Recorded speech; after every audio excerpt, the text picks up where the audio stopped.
Welcome back to this channel for practice problems for actuarial exams. My name is Krzysztof Ostaszewski. You can find information about me at smarturl.it/Jedi. My advice on how to pass actuarial exams is at smarturl.it/pass. This channel with videos with practice problems for actuarial exams is at smarturl.it/pass actuarial exams. Here you have information about online seminars for exams P, FM, IFM, LTAM that I teach, and also about the study manuals I wrote for those exams. I direct the actuarial program at Illinois State University. You can find information about it at smarturl.it/actuary. If you would like to offer a tax-deductible donation to support our students, please go to smarturl.it/help ISU actuary. Here's a problem for today for exam P.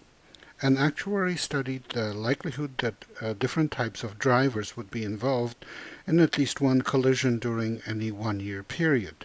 The results of the study are presented below.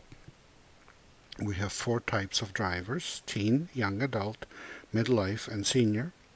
And percentages of all drivers that they represent are 8%, 16%, 45%, and 31%, with a total of 100%.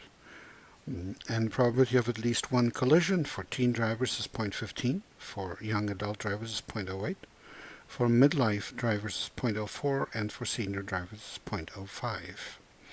Given that a driver has been involved in at least one collision in the past year, what is the probability that the driver is a young adult driver?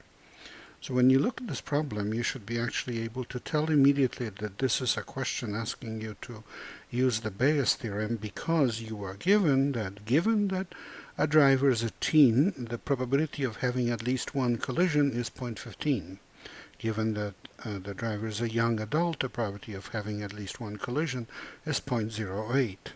Given that a driver is a midlife driver, the probability of having at least one collision is 0.04. And given that the driver is a senior citizen, the probability of having at least one collision is 0.05. And the question asks you for a conditional probability the other way.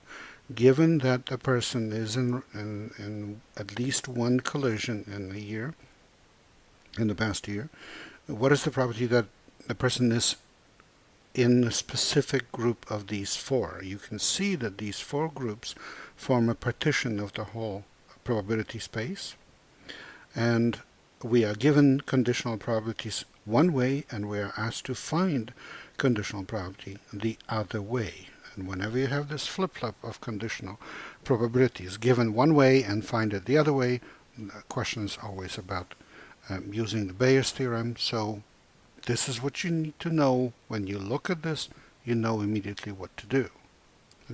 Okay, and here's the solution. It's always a good idea to label the events that you're working with. Give them names. Well, short names, just one letter, but still, that's what it is. Give them names. C is the event of having a collision. T is the event that you have a teen driver. Y is a young adult driver. M is midlife driver. And S is a senior driver. It's a bit of an unfortunate notation, because normally we denote the entire probability space by S, but we don't have to refer to the entire probability space in here, so we just ignore that, and we're using S for senior. Anyway, the question is to find probability of Y given C. And the Bayes theorem says that that's probability of C given Y times probability of Y. So the conditional probability, but flipped, times the probability of the event Y, which is the one that is on the left-hand side to the left of the vertical line, and on the right-hand side to the right.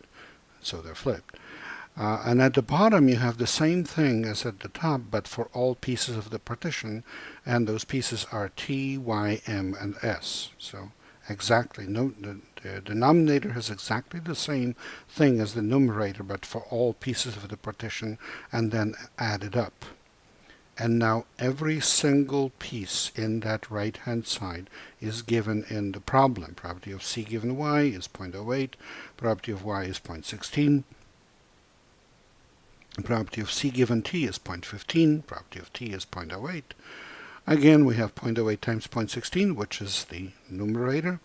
Probability of C given M is 0.04. Probability of M is 0.45. Probability of C given S is 0.05. And probability of S is 0.31.